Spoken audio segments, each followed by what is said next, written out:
A very good morning, children. It is a pleasure to be here. First of all, I would like to thank each and every person who has made this live stream a possibility, especially Mr. Arathon. And this is a classic example of sound management. As you all know, that from the moment you are born to the moment you die, life is a process of learning. Today's topic, as you all know, is management, and I'm here to explain the concepts, the objectives, and characteristics of management. Now, you have read about Maslow's theory, the hierarchy of needs.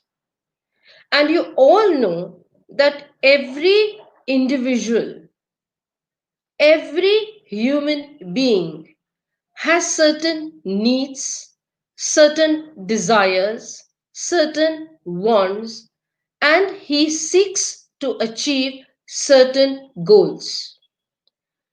Now, these wants or needs may be physiological needs, that is, the want for water, food, sex, or they may be socio-economic needs, that is, the need for want of mobiles or want of car, or they may be social needs. Now, social needs means the need to be accepted in the society. The social need means the need to be accepted in the society. And they have a big impact or a great impact on the working of an organization. Now, this human being cannot fulfill their needs in isolation. They have to work in groups.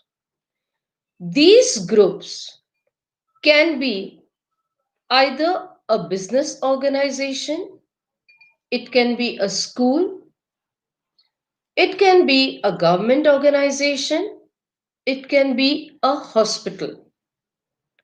So basically, when the organization or the group wants to achieve a certain objective, it is there that management comes into force.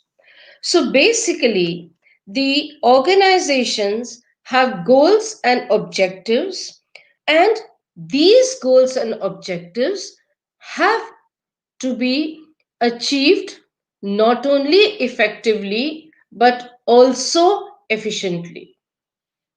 Now, I'm going to explain some terms to you which we will come across again and again while we are going through this particular learning series.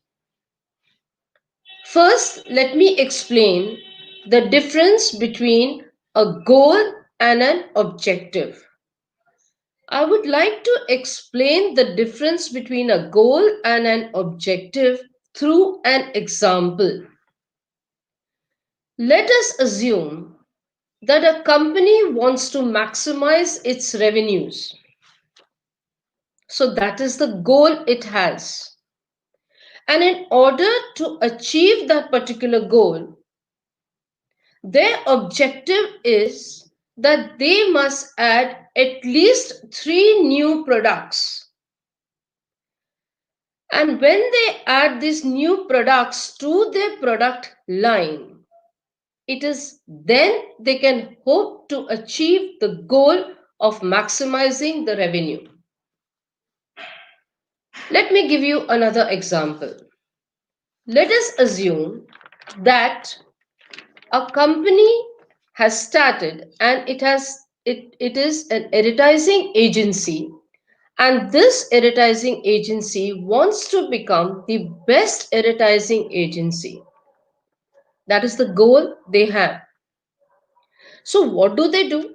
They have an objective that might include increasing their business sales by 5% each quarter, or improving the client retention ratio by 10%.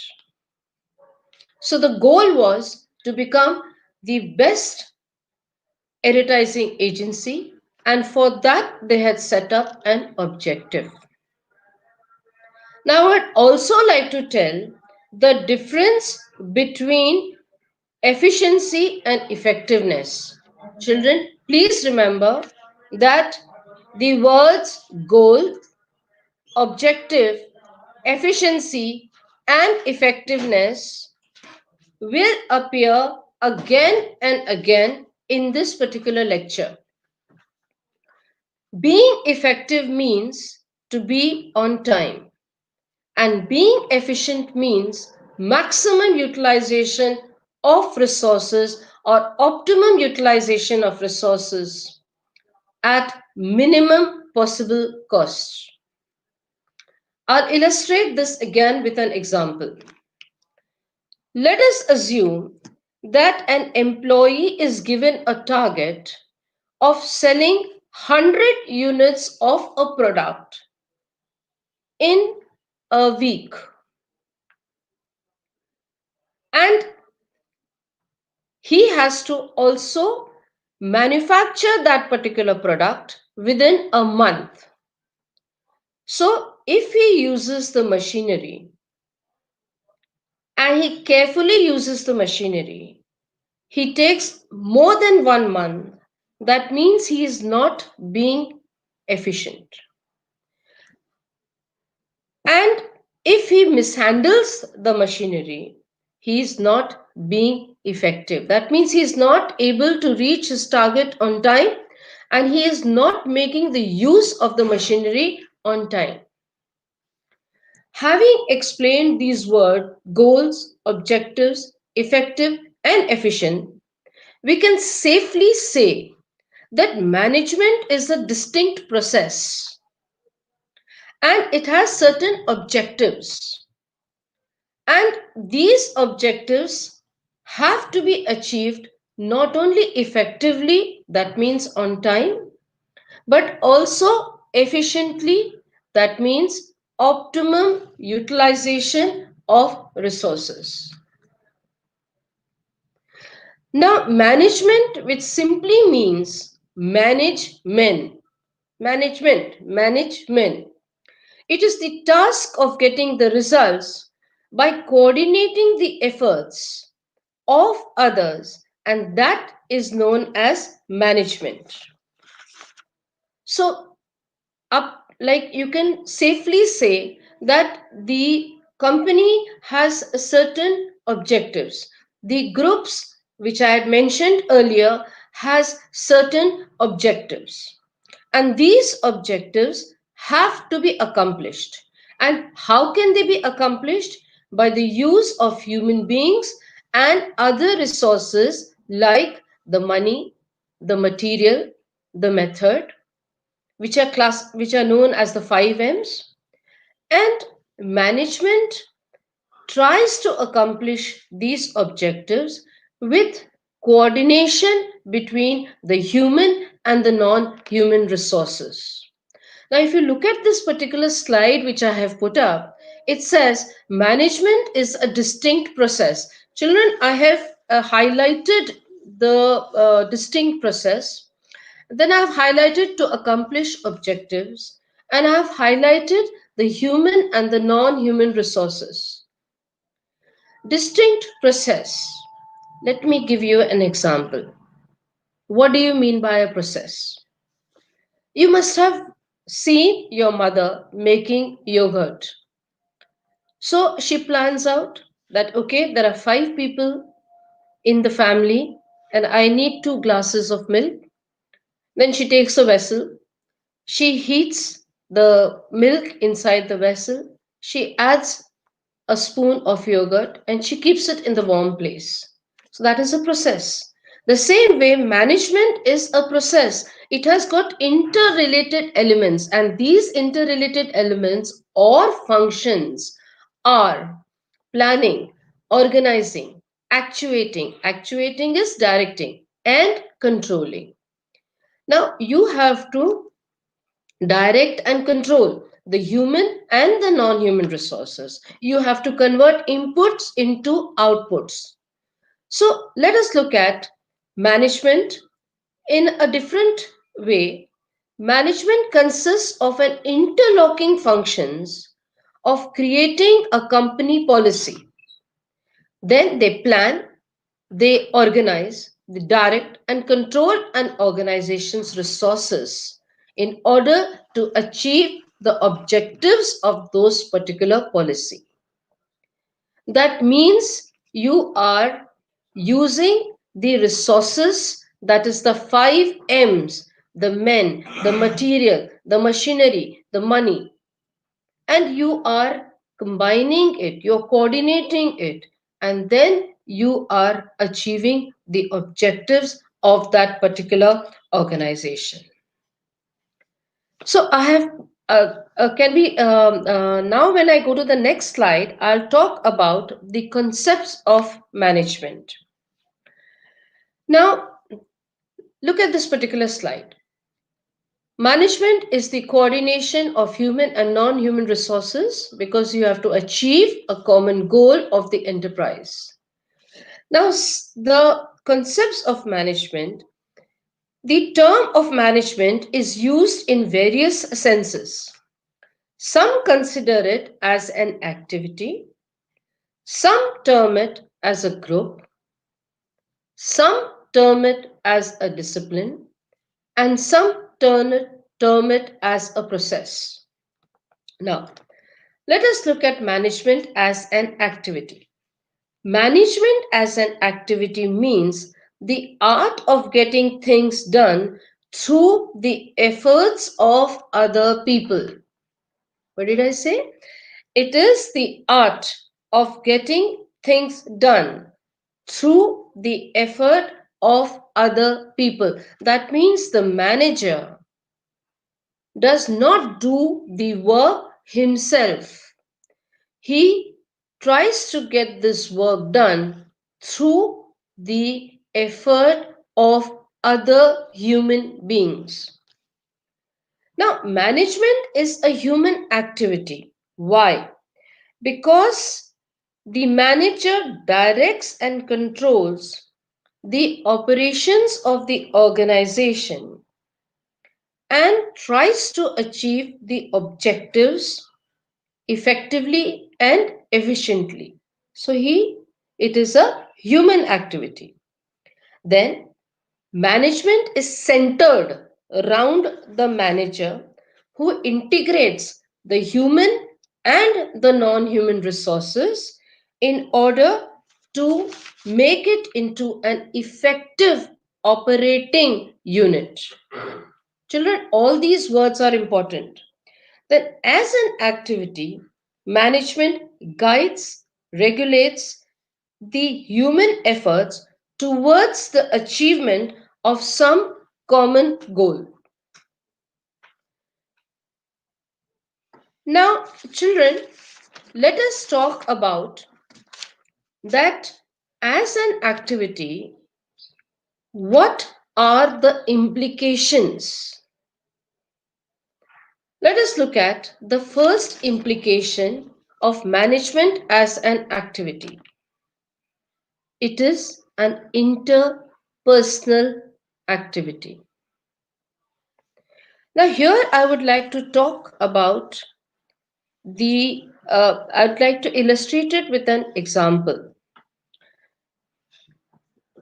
Let us assume that I am calling over a few people for dinner. I want to have a get together. So, when I want to have a get together, I plan it out. I talk to the persons concerned. I check their availability. I plan the menu, I plan the date, I organize the resources, I call my servants as staffing, I direct and control them. Now, interpersonal means you have to interact with the person concerned in order to achieve your goal or your objective.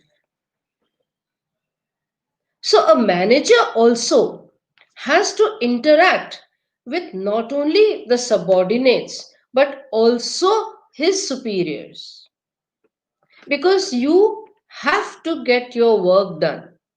So, it is an interpersonal activity. Then, it is a group activity. Coming back to my example, supposing my servants who are working in the kitchen for the dinner do not get along, there's no coordination. Somewhere the dinner will not be a success. Whenever in an organization there is discord, the efficiency of the organization decreases. If you have studied the principles advocated by F.W. Taylor, who is the father of scientific management, he had emphasized that there should be harmony, not discord, in an organization. Even Henry Fayol, who is considered as the father of modern management, advocated spirit de corps, that means team spirit, in the organization. So, unless there's a coordination in the group, you cannot hope to achieve your objectives. So, as an activity, it is a group activity because the manager tries to coordinate the efforts of a group. Now, let us look at another implication of management as an activity. Management as an activity seeks to achieve a certain goal. I've already explained what a goal is. A goal is why a business comes into existence. So, you have to achieve that particular goal, and management as an activity seeks to achieve that goal. Then, management is a decisional activity. That means, please remember, the decisions taken by one manager forms the basis of decisions by other managers in the organization. I'll illustrate this with an example. Let us assume that there are two products which are being marketed by a company, product A and product B.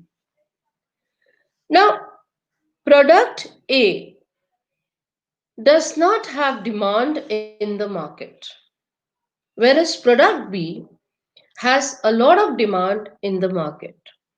So the management takes a decision to stop producing product A and start producing more of product B. As a result, what happens? That the purchase department will buy the raw material for product B and he will stop buying the raw material for product A. The production department will concentrate on product B. The marketing, the sales department, the research department will again concentrate on product B. So the decision taken by the top management somewhere has an effect on the planning department, the purchasing department, the production department, the sales department, and even the research department. At every step, the manager has to take the right decision at the right time. So, management as an activity has the implication that means it is an interpersonal activity, it is a group activity, it takes certain decisions, and it is goal oriented. Now, let us talk about management as a group.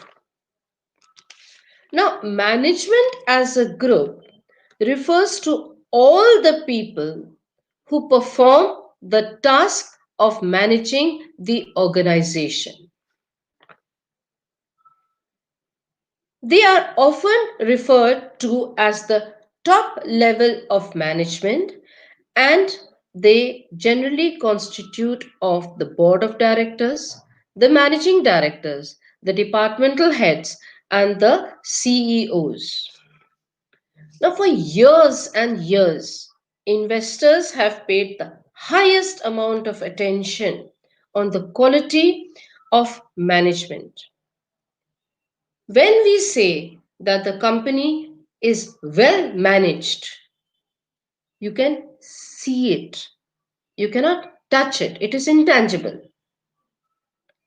Now, let us just look at some of the best managed companies having a massive CAGR. Now, first, I would like to explain what is a CAGR. CAGR, a capital C, a capital A, and a capital G, and a capital R, stands for Compound Annual Growth Rate. Now, this compound annual growth rate is your investment, how much it has grown over a specific period of time. In other words, it is a measure of how much you have earned on your investment during a given period of time. Now, Motherson Sumi System, it is a professionally managed company. It has a CAGR of 51.59%. Then Lupin, which is a family-owned organization, has a CAGR of 41.56%. Tata Motors, famous, it has a CAGR of 31.55%. Now, there can be several types of managers. They can be family managers, they can be professional managers, they can be IAS officers. Now, a family manager is one who becomes a manager by the virtue of being the owner of that organization. You have two examples, Mukesh Ambani and Ratan Tata. Here, the family company, that is, it is owned by closely held, the majority of the stake, that is, the majority of shares are held by the family or close members of the family. Okay, so you can become a manager because you own that particular company, or you are a professional manager. Here, the people in the company are unrelated investors. That means they don't know each other. Okay, then we have public sector undertakings. You all have learned what is a public sector undertaking. A public sector undertaking is one where the majority of the stakeholder is the government. That means it is managed by the government. So here we have the IAS officers or the civil officers, civil service officers looking after that particular organization. Now, why are managers so powerful? Why are they respected in the society? Because the decisions taken by them affect a large number of people. I'll give you an example. You all know 2020, we had this pandemic, COVID-19. As a result, a lot of companies, especially from Japan, decided to shift their operations from China, and they decided to come to various places like Taiwan, Vietnam, and India. Samsung has closed its production in China and it has expanded its production in India. The decision taken by the top level management of Samsung resulted in generation of employment for the Indians. That means somewhere the economic wealth of our country and the economic progress increased. Whereas on the other hand, China, the people in China lost out on or were laid off. This is the effect of the decisions of the managers at the top. Let me give you another example. The government decided to ban the Chinese apps. ByteDance, which is the parent company of TikTok, laid off the staff in India. UC Browser, which is a subsidiary of Alibaba, at least 90% of their staff was laid off in Bangalore. So the decisions taken by the management at the top, that is the group at the top, that is the managing director, the CEOs, the board of directors, affects a large number of people.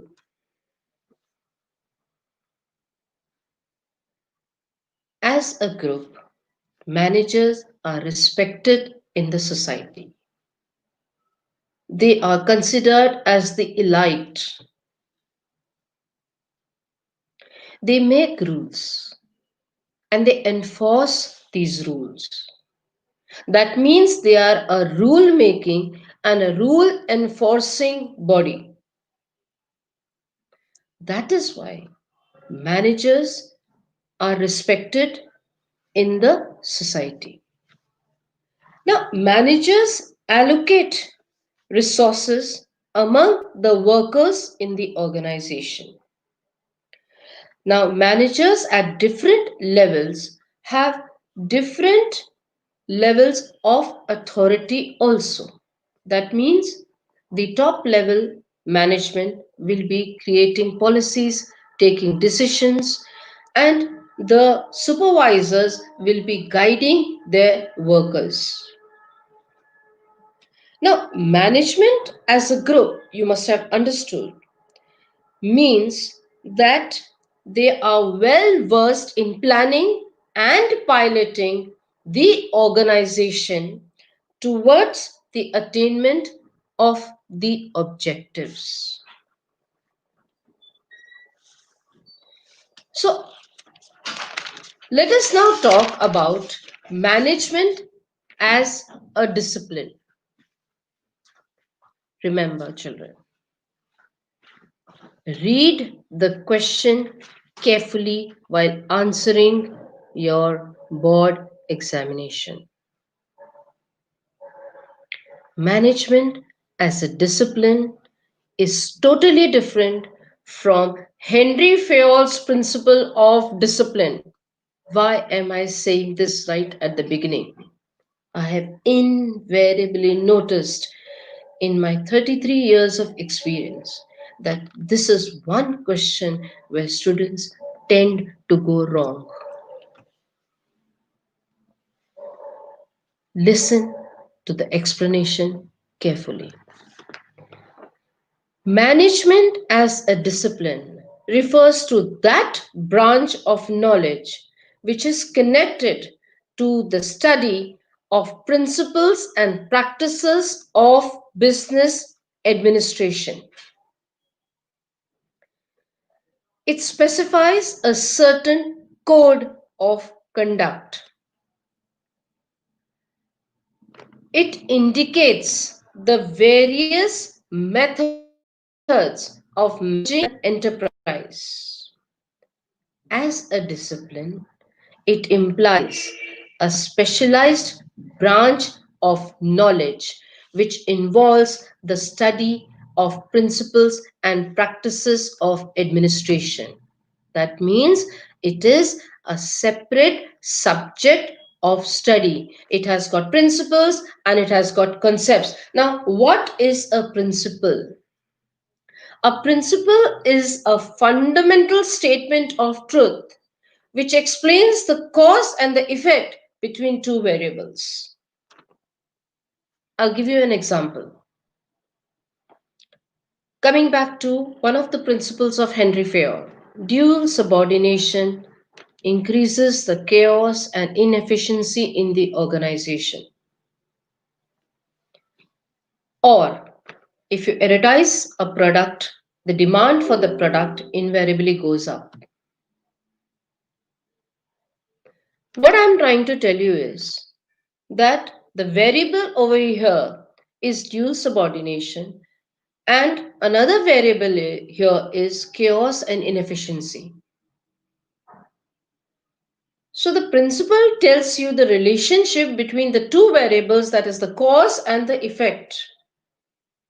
That if a person has to listen to two people, he is responsible or accountable to two people, there is definitely going to be some problem in the organization. It is going to create some chaos.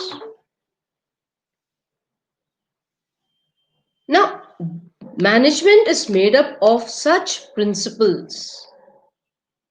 That means they tell you the cause, they tell you the effect. Principles can be group dynamics, it can be communication. Now, management as a discipline is taught in institutes. You have various areas. You have financial management, you have production management, you have purchase management, and the most important, human resource management. Coming back to the fact that do not make a mistake between management as a discipline and principle of Henry Fayol, because Henry Fayol's principle of discipline states that the worker should follow the rules and regulations of the organization. That means there should be obedience, respect of authority, and observation of the established rules and regulations.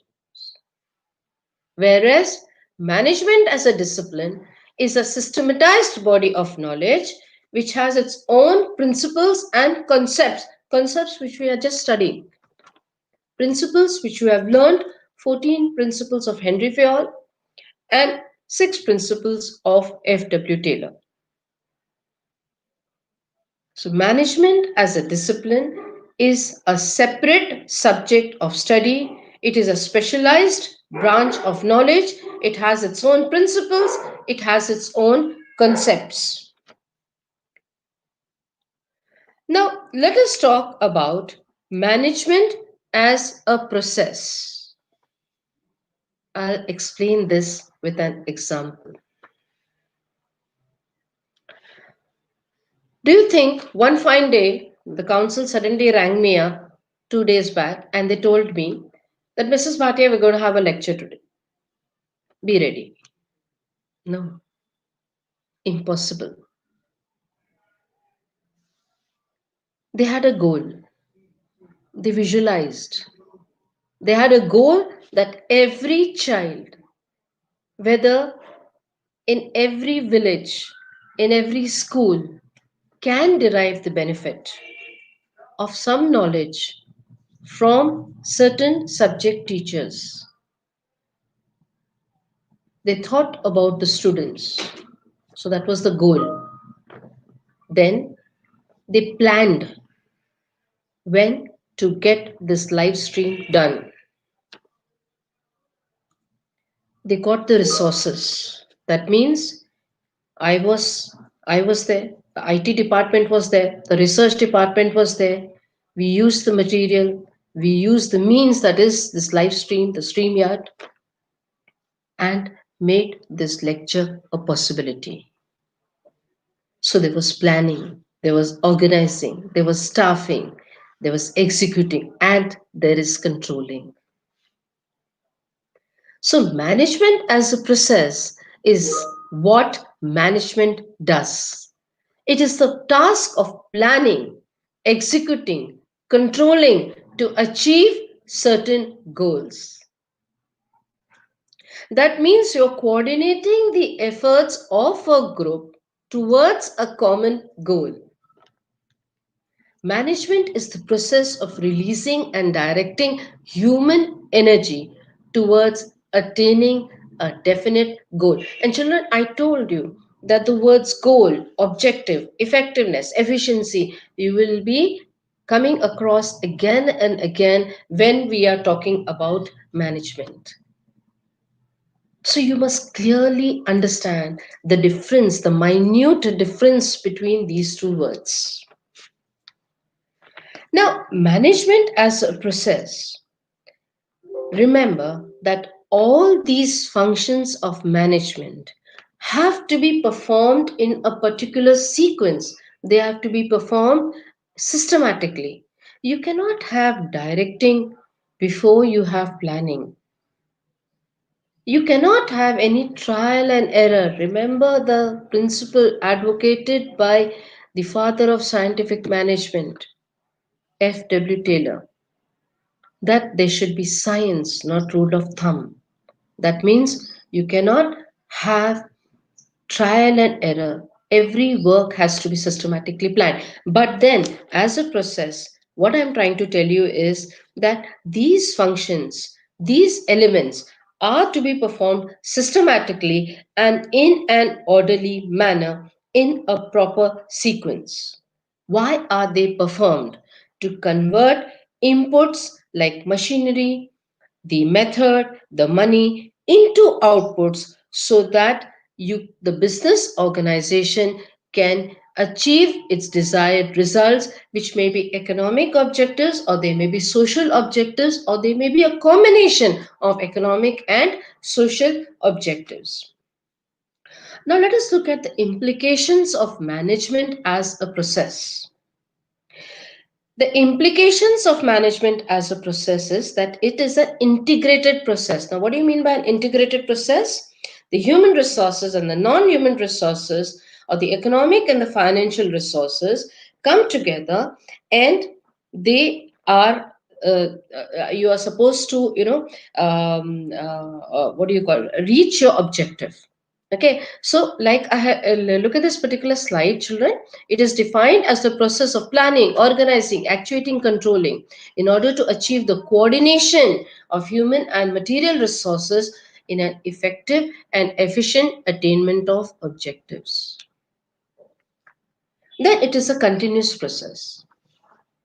I'll be explaining this to you again with an example.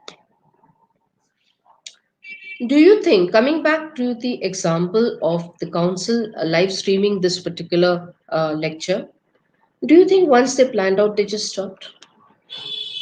No. After planning, they went about organizing the resources. Then they went about staffing it. That means what I'm trying to tell you is that management is a continuous process. You cannot say I've planned some work and stop, finish. Management goes on and on and on, and that is why management is a continuous process. And then management is a process where the elements are contained in each other. That means it is an iterative process. Now, what do you mean by this? That when you form the basis for plan, you're also forming the basis for control. So it is an iterative process. It is a social process. Why is it a social process? Because the manager works with and through people. Please remember that without people,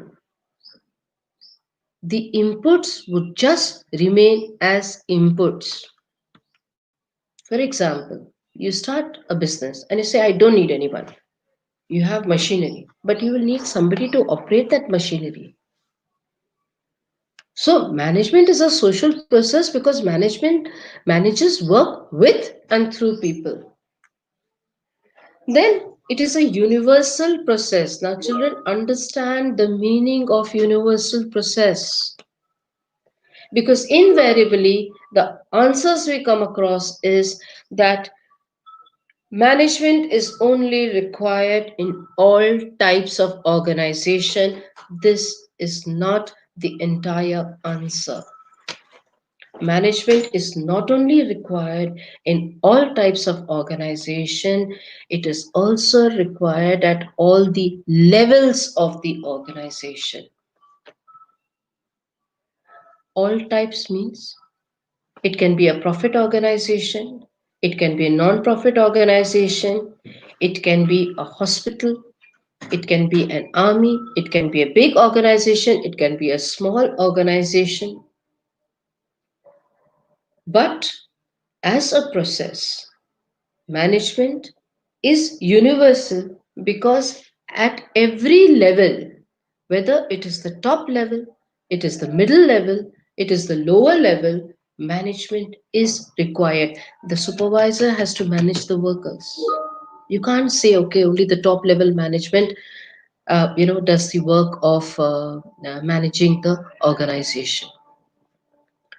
So basically, what they're trying to tell you is in management that it is planning, organizing, controlling, staffing, and directing. The sequence should be followed, that is planning, organizing, staffing, directing, and controlling. Remember, the functions are also known as elements. Okay. Now, once we have understood what is the meaning of management, and once we have understood that management can be termed as an activity, it can be termed as a group, it can be termed as a process, it can be termed as a discipline, let us look at some concepts of management, that is, the important definitions. Now, classical concept. According to James L. Lunde, management is what management does. It is the task of planning, executing, and controlling. Now, this definition highlights the functions which constitute the process of management. But this definition ignores the social obligation which a business has towards the society. Now, you may tell me that, ma'am, a business has come into existence to earn profit. So why should it take the social, objectives into consideration? Children, remember, the business is taking the raw materials from the society. It is taking the labor from the society. It is taking the customers are from the society. So when the business is there in the society, it has certain obligations towards the society. So you should not sideline the social objectives in of a business. That means the business should have economic objectives, but at the same time, they must give back to the society because they have taken so much from the society. During the pandemic, Mr. Ratan Tata gave 1500 crores. That is the social obligation towards the business. Coming back to the productivity concept. The productivity concept, according to F.W. Taylor, management is the art of knowing exactly what you want your people to do and seeing that they do it in the best possible way. Here, maximizing productivity is the sole objective of management. So, this definition highlights that You must secure the highest productivity. And here the human element is ignored. Let us come to the human relations, which is also known as the neoclassical object or concept. Now, what is this neoclassical concept? This neoclassical concept recognizes the role of people in productivity. Management principles alone cannot help to increase productivity unless you have the cooperation of your employees. The neoclassical is an extended version of the classical theory, and the importance was felt after World War One. They realized that organization is a social system, and the performance of an individual somewhere affects the working of the organization. This approach is often referred to as behavioral theory of organization or the human relations approach. Now, I'll just go through the integration concept, which is there in the next slide. Now, integration concept,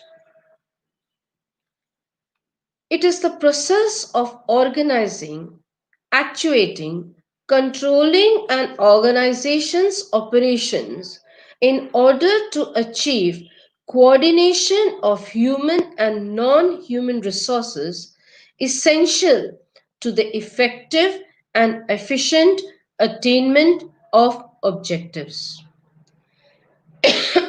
Children, here in this slide I've highlighted it is the process. There's a coordination of human and non-material resources, and it has to be achieved effectively and efficiently.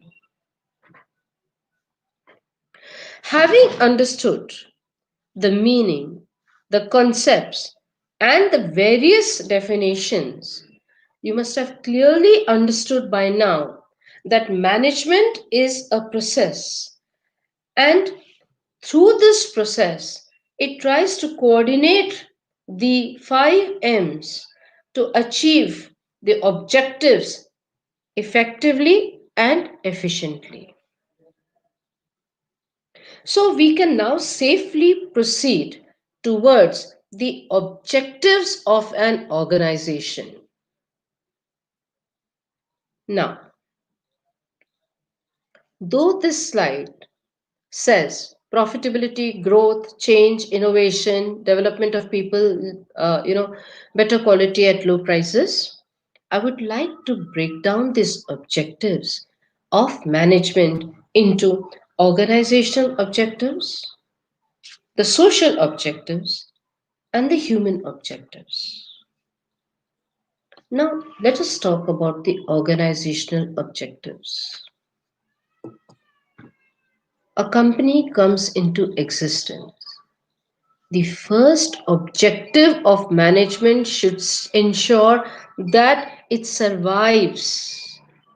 That means survival is the first objective of any enterprise, any organization. I'll illustrate this with an example. Let us assume a company has just been started, and this company already knows that in the market there are other companies who have a large market share of the product which they are manufacturing. When this company comes into existence, it cannot expect to immediately capture a large amount of market share. It has to first learn to survive among the cutthroat competitive industry which is already in existence. So, the first objective of management, which is considered as an organizational objective, is that it has to learn to survive. in a cutthroat competitive environment. The first objective is survival. And remember, this hierarchy has to be followed. Now, let us look at the next objective. The next objective, which is an organizational objective, is profitability. See, why does a business come into existence? Because in order to earn profits. There are stakeholders in an organization. These stakeholders can be internal as well as external. Internal stakeholders are the employers and the employees. External stakeholders are the creditors, the suppliers, the government, the customers. Now, why will I invest in a company? Why will I buy shares in a company? Because I should get a sufficient amount of dividend. If I buy debentures, I should get a sufficient amount of interest. That means the uh, investors are not only interested in the stability of an organization, but they also want that they get a reasonable return on their money in the form of dividend, interest. Profit can only be earned if the manager makes the best use of resources. They must ensure maximum output at minimum possible cost. Now, profit is essential for survival. You cannot have a loss making enterprise and you cannot expect it to survive in this particular environment. So, when there is an effective utilization of the men, the machinery, the method, and money in order to earn profits, that should be the other main objective of management. Now, profit is what you could say it is a reward which a business gets for assuming the risk. Coming back to the next objective, that is prosperity and growth. Supposing your business enterprise is making sufficient profit, what is the next step you will think? You will think that I must prosper, I must grow, I must diversify. Let us take the examples of Reliance Group. In 2018, Mukesh Ambani bought stake in 7 firms. In 2019, in 9 firms, and in 2020, he made a deal worth 1 lakh crore. Why? Because he provided the right type of leadership which increased the prosperity. He has grown, he has diversified. And it is, I think, it is one of the businesses which has on which COVID has had the minimum impact. How did he do this? The prosperity and growth can be increased by optimum utilization of human, physical, and financial resources. He has ensured that his managers have created an atmosphere which is conducive to expansion and diversification of business. So, this should also be an objective of management. That means survival, profit, then prosperity, growth, and diversification. Now, let us take how will you increase? I mean, how do you expect to prosper? You can expect to prosper by adding a new area of operation, by increasing your product line, adding more products, adding more employees. So, therefore, like I told you, we can safely say that by providing the right type of leadership, management can secure prosperity and happiness for all those who are associated with that particular organization.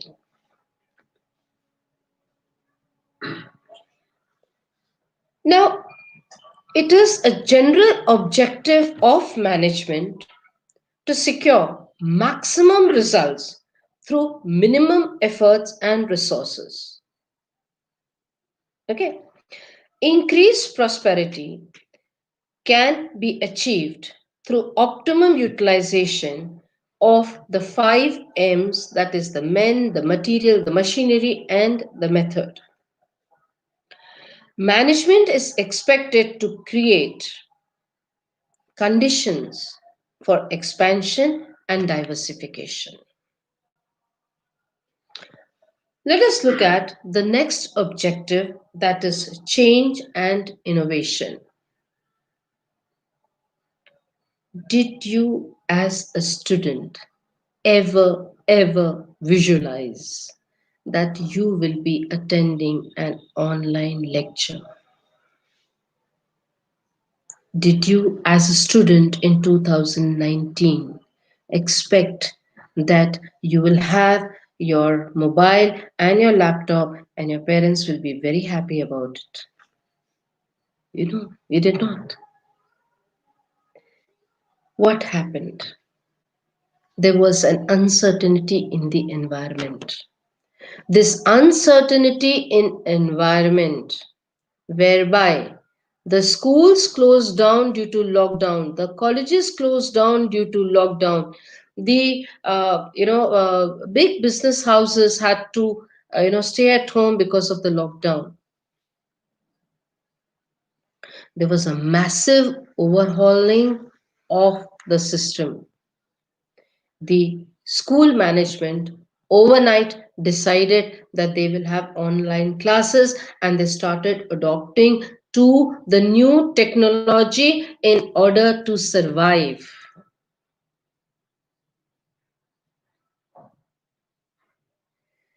Continuous research, continued development are necessary for developing new methods.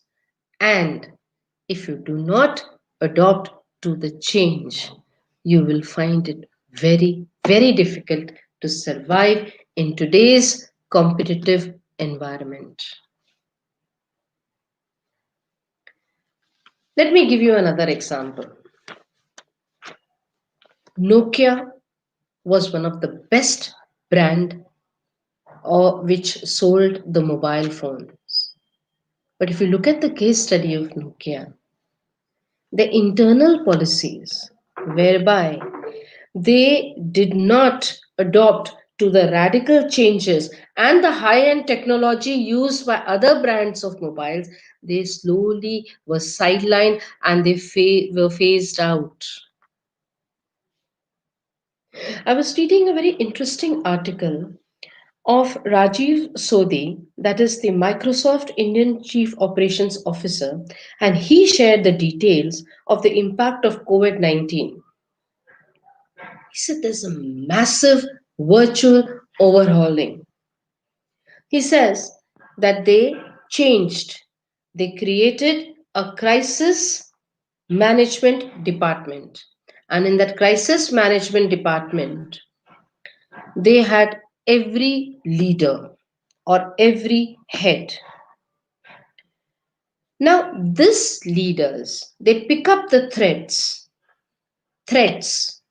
and the opportunities, internal as well as external, and they communicate it to their employees. They adopted to the change, they innovated, they ensured that the health of their employees is not sacrifice. That means they started the culture of work from home. What I'm trying to get to you is that you have to adopt to the changes in the environment. You have to innovate. You have to adopt to the new technology. If you do not adopt the new technology, you will be left far behind, just like I gave you the example of Nokia. Now, once we have finished with the organizational objectives, let us proceed to the social objectives. Now, okay, before we do the social objectives, let us do the development of people. That means the objectives related to the persons. The people in the organization are extremely important and their needs have to be considered.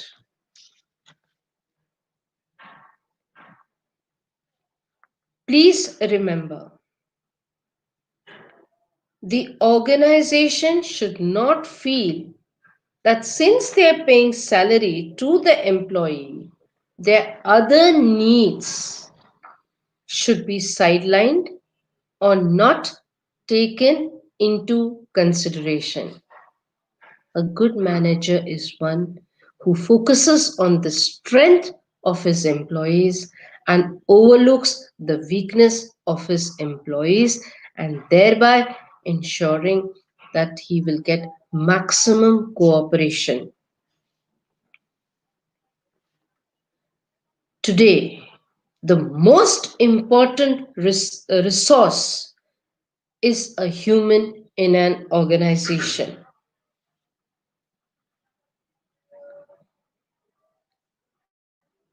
Unless you have an atmosphere which is conducive to development of people, your organization is bound to suffer.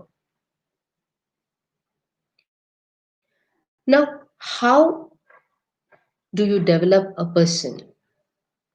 You can develop a human talent by encouraging human initiative, skill, and technical competence. The employees who are working at the ground level, they must be given an opportunity to participate in the management. The managers must create and maintain an environment which is conducive to the development of people.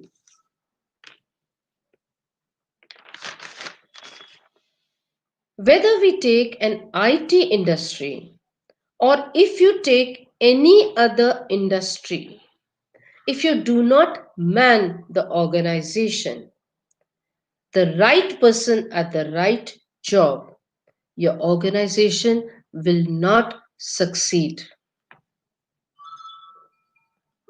You need to ensure that the employees, their social needs, their financial needs are taken into consideration. I'll give you an example. Supposing there are two children in a class, and one child I'm constantly getting irritated with, or I'm shouting at the child and I'm not, behaving properly with that particular child. Whereas the other child, I'm always praising, I'm giving him a pat at the back, and I'm encouraging him. The child whom I'm encouraging will always work better in my subject and do better than the child who has been neglected and demotivated. So you have to be careful that when you're dealing with your employees, there should be no bias as far as your treatment of employees is concerned. Let us look at another objective, that is discipline and morale. Management aims at improving the discipline among people. And how does it do that? It exercises authority, it assigns responsibility, it makes the employee accountable, and it introduces procedures of evaluation and control. We'll take one example over here. According to the new education policy, every teacher from class 1 to class 8 is supposed to take 18 exams. That is, again, seeing that they are upgraded, then they're evaluated. Proper management motivates people through financial and non financial incentives. See, remember, you may give a salary, but if you do not recognize the worker, somewhere he will feel neglected, and he will be demotivated, and once you have a demotivated employee, he will be a liability to your organization in the long run. When a better work environment is created by effective management, it increases the discipline of the. Let us look at another objective, that is rightful decision making. The quality of decisions which are taken by the top level management determines the future of the enterprise. Remember, I gave you the example of Samsung stopping production in China and coming to India and expanding their production over here. So, that decision has determined the future of that particular enterprise. The managers have to take the right decision at the right time. It is crucial that the right decisions have to be taken at the right time. Now, I would like to come to the social objectives of the organization. Now, again, let me come back to what I said initially, that sometimes a question may arise in your mind that, ma'am, why a society? We are here to earn profits. But, like I told you, that you take the raw materials from the society, you take the human labor from the society, your products are being bought by the society. So, you are existing in the society, and it is necessary for you to give back to the society. And how do you give back to the society? First, you have quality goods at fair prices.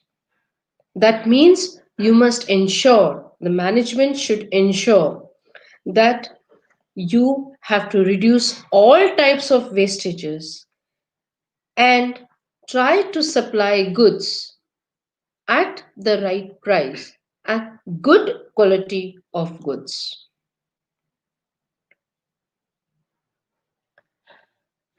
Remember that you need to contribute to certain civic activities. Now, good management always attempts to build and maintain a sound image of the organization. You have seen the example of Neeta Ambani. She's associated with a lot of NGOs, and she does a lot of work which is involved in. Sunil, ekta ka phone hai. Through better planning and effective control, management ensures smooth and efficient running of business.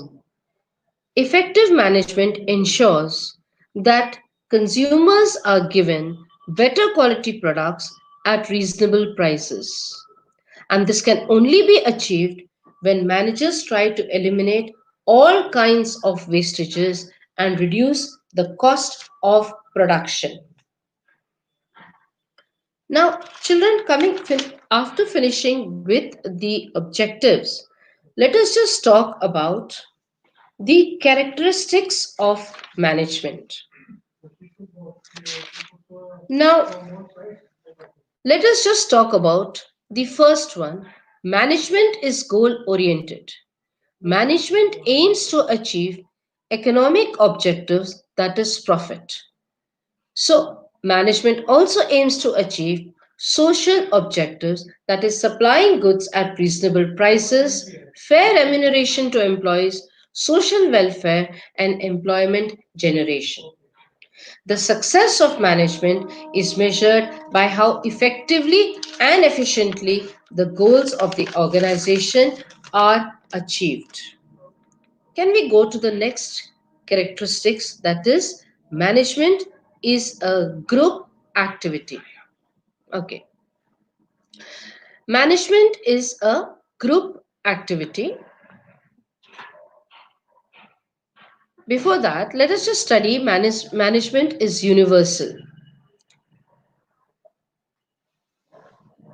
Okay, coming back to management as a goal oriented activity, effective management is management by objectives. Management by objectives is a strategic management model that aims to improve the performance of an organization by clearly defining the objectives that are agreed both by the management and by the employees. I'm going to explain the management as a universal. Okay, now management is all pervading. It is required in all types of organization, whether they're big or small, they're business or non-business, and the basic function of management is performed at all the levels of authority, whether it is top, middle, or lower. These are the slides which show you the top levels of management. And now we can proceed to the next characteristics of management. Management is a group activity. Management is concerned with the efforts of a group of people. It unites the efforts of different members of the group so they can function as a team. It implies the skill of getting things done through group efforts. We can also proceed now to the next characteristics, that is management is a social process. Remember, management is a soft science. In order to achieve the desired results, manager has to coordinate the efforts of human beings. Human factor is an important and an indispensable part of management. That is why management is a social process. We can go to the next characteristics of management. That is, management is a system of authority. It is a rule making and a rule enforcing authority. There is a chain of authority among people working at different levels of organization. Efficient management is impossible without well defined lines of command or superior subordinate relationships at different levels of decision making. Let's go through the next characteristics of management. Management is a dynamic function. It is performed continuously so as to mold the policies and practices of the organization according to the changes in the environment. So, managers try to modify the environment in order to ensure the success of the organization. That means they look out for constant threats and they try to capitalize on the opportunities. Management is therefore a never ending function. Let's go to the next characteristic of management. Management is an art as well as science.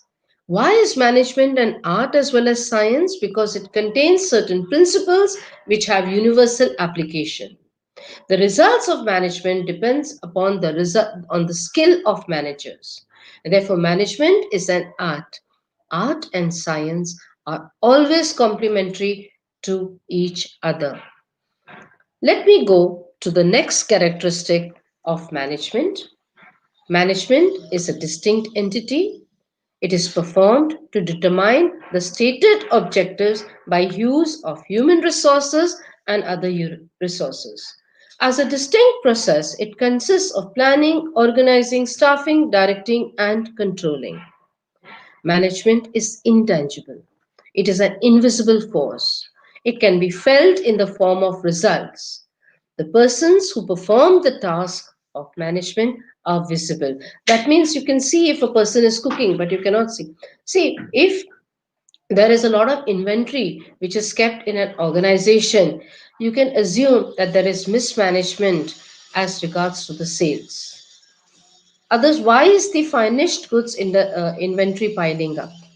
Now, characteristics of management can also be management is multidimensional. That means management of work, planning, organizing, and controlling. Every organization has a certain task. The school to give education, the hospital to give health care.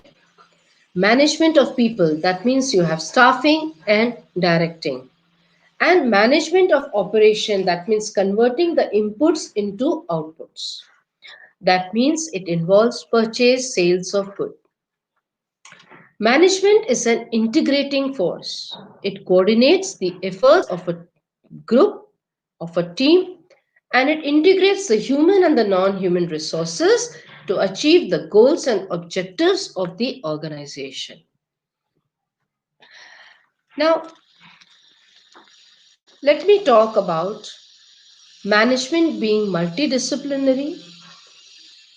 Since the knowledge of management is drawn from several disciplines like economics, sociology, psychology, it is applied to secure the desired results. Management is also creative because without management, the inputs would remain inputs, the resources would remain resources, and there could never be the output. So, once we know that management is creative, once we know that management is continuous, we can proceed to the next assignment, which, children, after having gone through my lecture, I have decided to give you a very interesting assignment. I would like you to go through this assignment. This is a Chemco case, and there is a question which is given at the end. After this is a case study. Okay, we'll be discussing this case study in live session 2. We'll be discussing the answer. I would like you to go through this case study, and after going through this case study, try to find a solution to the question which I have given at the end. I have given you the facts and I've given you the situation analysis. What I would like you to do is try to understand the case and try to solve the question which is given at the end. Okay, so after going through that question, what steps would Mr. Marek take to take the company out of its troubles? This is your homework. And if you want now, if you'd like to ask me any questions, I'm there for you. So, okay, you have some questions. Let's just look at the questions. Okay, what is meant by management as a process? Management is a process, is what managers do. It is the act of planning, organizing, staffing, directing, and controlling.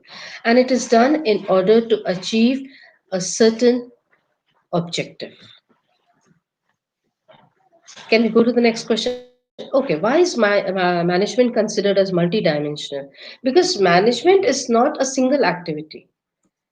It is concerned with management of work, it is concerned with management of people, it is concerned with management of operations. Work because you are planning, organizing to get a certain task done.